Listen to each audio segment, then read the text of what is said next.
Good evening. Welcome to APTN National News. I'm Melissa Ridgen. We begin tonight in the British Columbia interior, where a long-running dispute between opponents of a liquid natural gas pipeline and the pipeline company led to several arrests yesterday. Coastal GasLink plans to run their product from northern BC to the west coast and then onto the lucrative market in Asia. One of the 14 people that was arrested at the Githumden checkpoint last night was Nicole.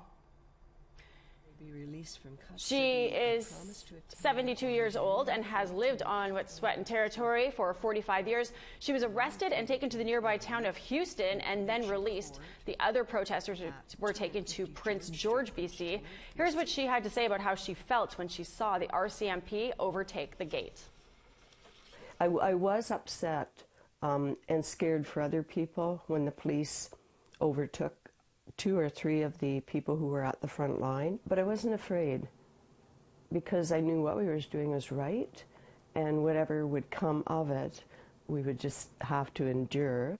Some people were yelling things to the police like, you know, this is not right, stop what you're doing, and the only phrase I could think of, but I didn't think they'd hear it, I was too far back, is, this is not what I call reconciliation.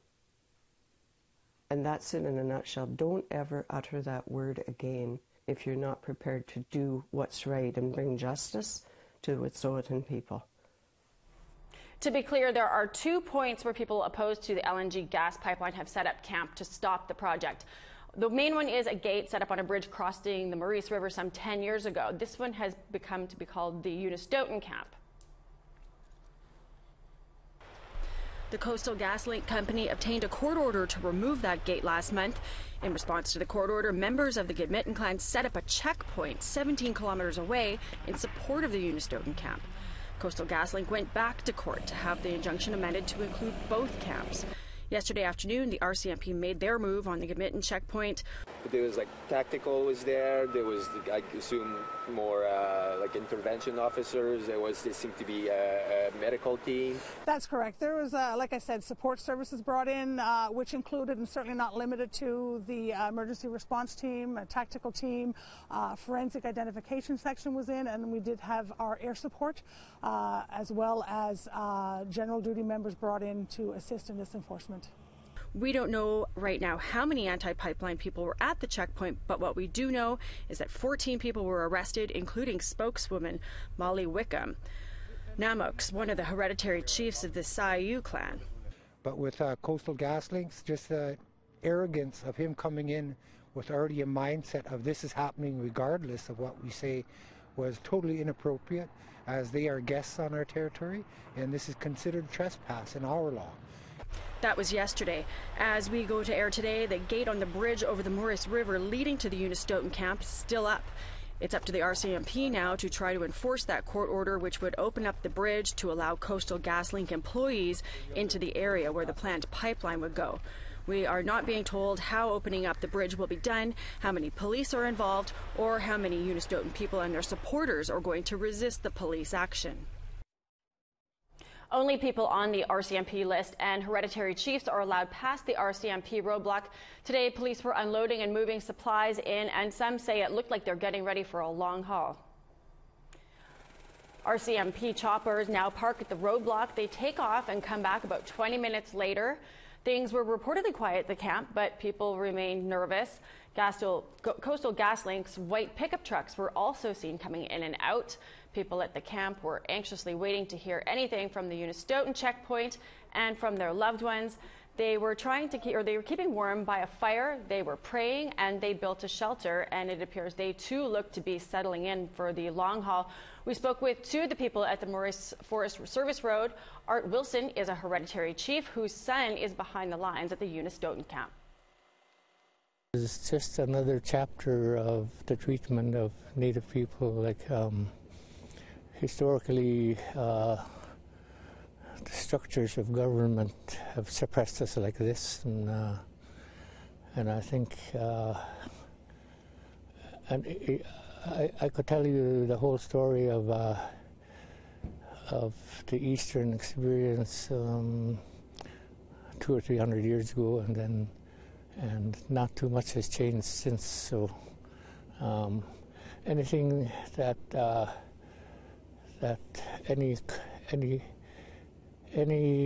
extraction of resources, we're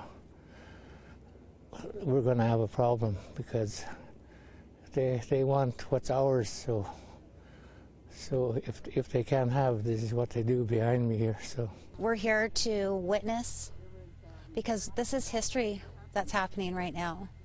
Another 10 years from now, another 20, 30, 40 years, you know, the next generation is probably going to have to do the exact same thing to protect our lands. You know, like this is us, like us as Indigenous people. Our past is our future. And lately, in the last probably 70, 80 years, it's been trauma, intergenerational trauma. And it's still happening today when they're coming down from the Gidimt'en checkpoint. They experience trauma, and that's why we're here for them, just to show our support and our love and everything for them. So I'm quite worried about what's going to happen up there. I don't know what's going to happen. I can't predict what's going to happen. So we're just hoping that it's going to be peaceful and that nobody gets hurt like they did yesterday. You know, it's just unnecessary force. A few hundred people rallied in Ottawa voicing their concerns of the actions of the RCMP yesterday. They started on Parliament Hill and they moved through the streets of the capital and ended up at a government building where the Prime Minister was supposed to give a speech. Here's Annette Francis with more. As a show of solidarity, the supporters gathered on the steps of Parliament. Something has to be done about the injustices we see in the world, in this country, in other people's territories. They came with signs, banners, and hand drums. Arif Jinya is the organizer of today's rally. He says it all came together quickly. It's like lighting a match, and the fire is already there. And the momentum for 55 events across the country and internationally, 55 plus, are being organized in solidarity with what's right now, because that's such a significant struggle right now. There's been 14 arrests. The RCMP has basically invaded Indigenous territory. Following a few speeches, they headed through the streets of Ottawa. NDP MP Romeo Saganash says he was saddened by the events on the Wet'suwet'en territory. I'm pretty concerned and preoccupied by what's going on, especially in 2019, in a supposedly era of reconciliation. Just these kind of things are not supposed to happen. I'm here because I stand in solidarity with the Wet'suwet'en. I stand in solidarity for human rights as well. That's my obligation. That's my duty as a parliamentarian, to stand up for human rights in this country. Ottawa resident Adrian Murray says he came out just to show his support. I'm out here because I think that the struggle of the Wet'suwet'en people is very, very important. Not only is it a struggle over pipelines and a struggle for the environment and for the future of all Canadians' sort of livelihoods and life, but it's also a struggle between different ways of living into the future, and whether we respect Indigenous people's rights to their land in Canada, and I think that's very important. The crowd forced its way into a government building where Prime Minister Justin Trudeau was meeting with the First Nations Forum. Their presence delayed his speech. Following a brief sit-in with songs, the rally ended. Many say they'll continue to follow and support the Wet'suwet'en. Annette Francis, APTN National News, Ottawa. It's time for us to take a quick break, but we've got lots more news to come, so please stay with us.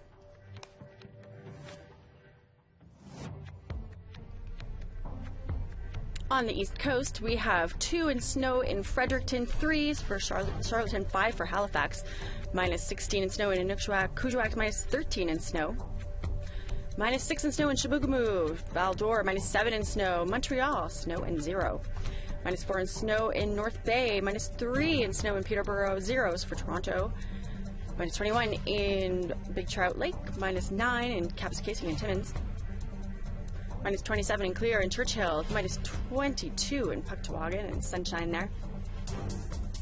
Minus 16 for Barons River and Princess Harbor and cloud there. Minus 17 in Clear in Winnipeg. -7 in snow in Swift Current, -13 in snow in Saskatoon. -24 sunny in Uranium City, -22 and sunny in Stony Rapids, and -17 with some snow in La Ronge. Welcome back. The trial for 2 men accused of killing Jeanenne Fontaine continued in Winnipeg today. Fontaine's brother was the first to testify. He described in detail the moments leading up to what the Crown is calling a botched robbery resulting in her death. Brittany Hobson brings us more.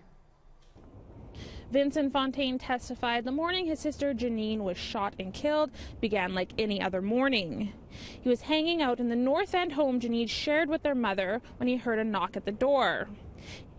When he answered, he found 3 men who were looking for Jeanenne's boyfriend, who wasn't in the home at the time.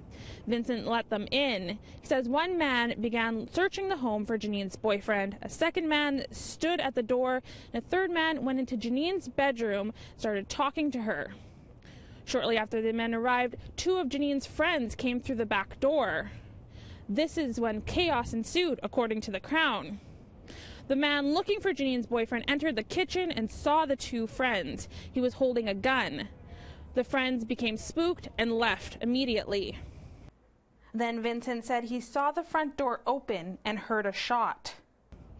Sometime after that, Vincent says he came into the kitchen and saw the man who was looking for Jeanenne's boyfriend and holding the gun, putting papers on the stovetop. When he asked him what he was doing, he says the man pointed the gun at him and told him to leave. Vincent fled the house shortly after. Jason Mayer and Christopher Brass are on trial for manslaughter. Both have pleaded not guilty. During testimony, Vincent did not identify Mayer or Brass as 2 of the men who were in the home on March 14, 2017. He also said he was unable to identify who fired the gun or where it was fired from. In opening statements, Crown prosecutors argued Jeanenne was shot and killed during a botched robbery. They say Mayer's girlfriend directed him to go to Jeanenne's home to collect a drug payment from her boyfriend. The boyfriend is set to testify on Wednesday. Brittany Hobson, APTN National News, Winnipeg. Carol Golden Eagle is an artist and a storyteller. She was also a broadcaster, APTN National News' first host, but she's also a survivor of the 60s scoop and grew up with an adopted family in a small town, Saskatchewan. She joins us now to give us her thoughts on yesterday's apology by Saskatchewan's Premier. So what did you think of Premier Scott Moe's apology yesterday? Well, like many people, I'm just happy that it happened. It's way past due to say, I am so sorry, this never should have happened, and please, let's just move forward from here. And one thing that is bothering me, I've noticed all over social media, is all those people who are naysayers and are criticizing the apology. I don't understand that. We need to start somewhere in terms of moving together as friends and neighbors and colleagues. And this is the start of that. So what more could people in Saskatchewan do, I guess, for scoop survivors from this point forward? I think what we need to do is start talking. I mean, there were consultations going into the wording of the apology and things that were important to be said and things that are important to acknowledge, like there was so much taken from people like myself who was scooped up and the tens of thousands of others, things we will never get back. But in some way, figure out ways to heal our hearts and find each other. Because a lot, one of the worst things about the scoop up is we were alone. We were growing up in these white communities. We didn't know a thing about our families and our languages, which are so beautiful. And we need to find our way back to each other and to our communities and our culture and take what is rightfully ours. And that's what we need to find a way to do together. And I think that's an individual thing, by the way. The reason I say that is because 2019 is the International Year of Indigenous Languages. My family, my biological family, is fluently Cree. And I've been saying for years now that I want to be at least proficient in the language when I go visit them up north. This is the year I'm doing it. So that's my way of saying I am reclaiming. So, and you explore this issue in your novel Bearskin Diary and other books too. Is that part of your healing, your journey? It is. In fact, as a journalist, as you know, I was a journalist before I went into the arts. Yes, at APTN, I loved it there. I was so sad to leave, but anyway, I raised my family. So, what happened when I was working as a journalist was when all of the stories of residential school were coming out and people were talking about that, I was doing documentaries and I was thinking, you know what? The stories of the residential school survivors are so important, but no one even knows about the scoop up. And so that is one of the reasons I wrote it, just to bring awareness to a greater audience, to Canadians, that yes, this terrible, dark part of Canadian history happened. And for me, it was actually, I worked through a lot of things that I had buried and wanted to forget because they were so painful. And so in that way, you said, what can scoop survivors do now? We also need to find ways to heal our hearts, because writing Bearskin Diary, writing the poetry that I wrote in her life, where there were so many dark moments that I talked about. And I know that anyone who went through the scoop up knows what I'm talking about, because there are similarities with all of our stories. And yeah, that was my way of finally admitting the truth to myself, that I have some work to do in terms of healing my heart and moving forward. And how I'm going to do that this year, in addition to language, is I am going to dance more, because I love the powwow. I'm going to sing more with my drum. I'm going to smile more and basically just really rejoice in the fact that we came through this time, and now we have the opportunity to move forward in a better direction, but with the blessing of everyone else, not just people in our own communities. Mm-hmm. I'm really happy Canadians are. Well, yeah, I mean, it's now a topic, just like residential schools are. I'm happy to hear that this apology meant something to you, and that you've got a plan to move forward, and we look forward to hearing back from you about how that journey is going for you. Thanks so much for taking time to join us over here at APTN again. All right, you guys are awesome. Mwah, miss you so much. Thanks, Carol. It is time for another quick break, but first, here's the rest of tomorrow's weather forecast.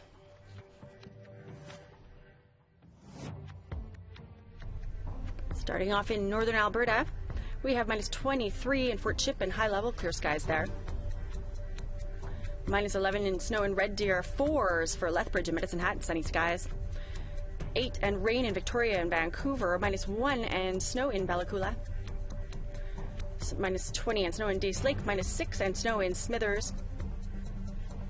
Minus 35 and clear in Beaver Creek and Dawson City, minus 29 in Watson Lake. Minus 31 and clear in Norman Wells, minus 24 in Trout Lake. Minus 30 and clear in Paulatuck and Sax Harbor and Colville Lake. Minus 33 and clear in Cambridge Bay, minus 28 in Repulse Bay and clear skies. Minus 28 for Pangertown and Clyde River, and minus 26 and snow in Iqaluit.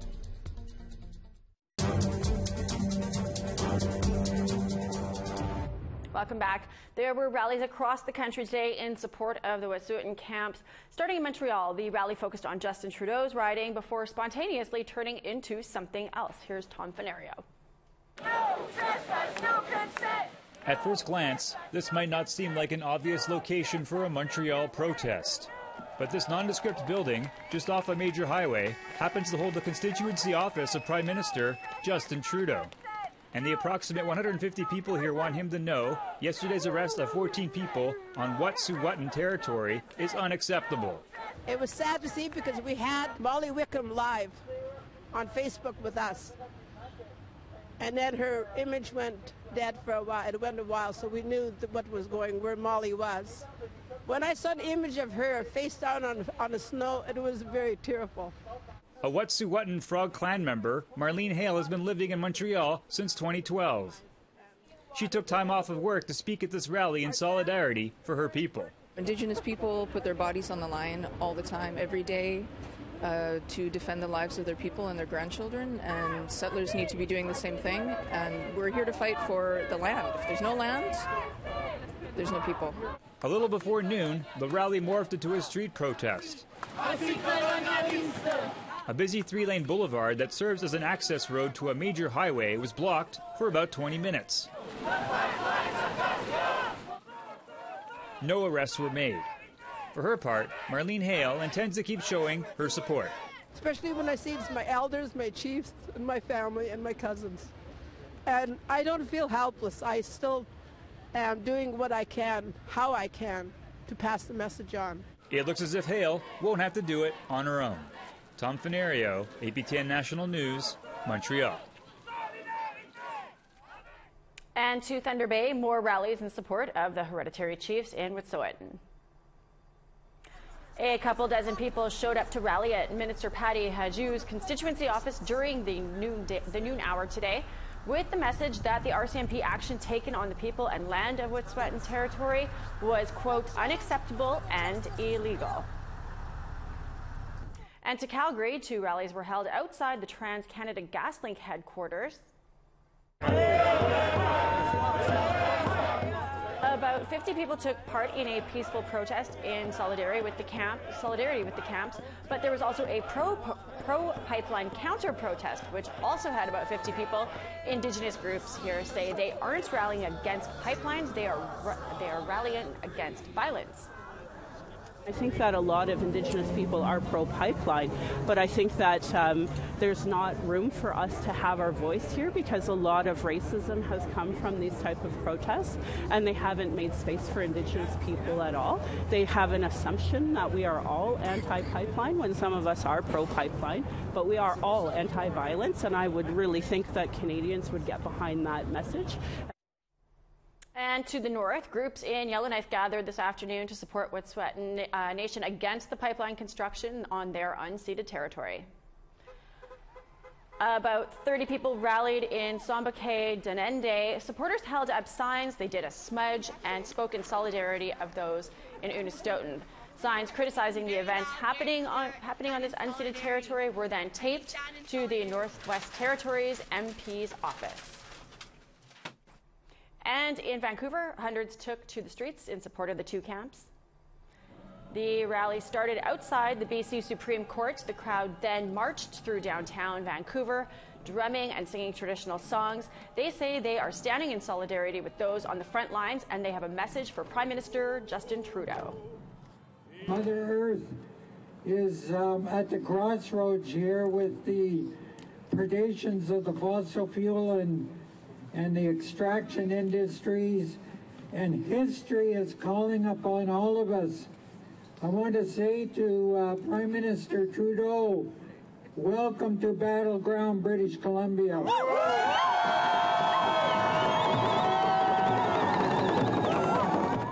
That's all the news we have for you tonight. We will, of course, continue to monitor the Wet'suwet'en situation, and it's important to note that not all First Nations along the 670-kilometer pipeline route oppose it. We hope to bring you more on that perspective tomorrow.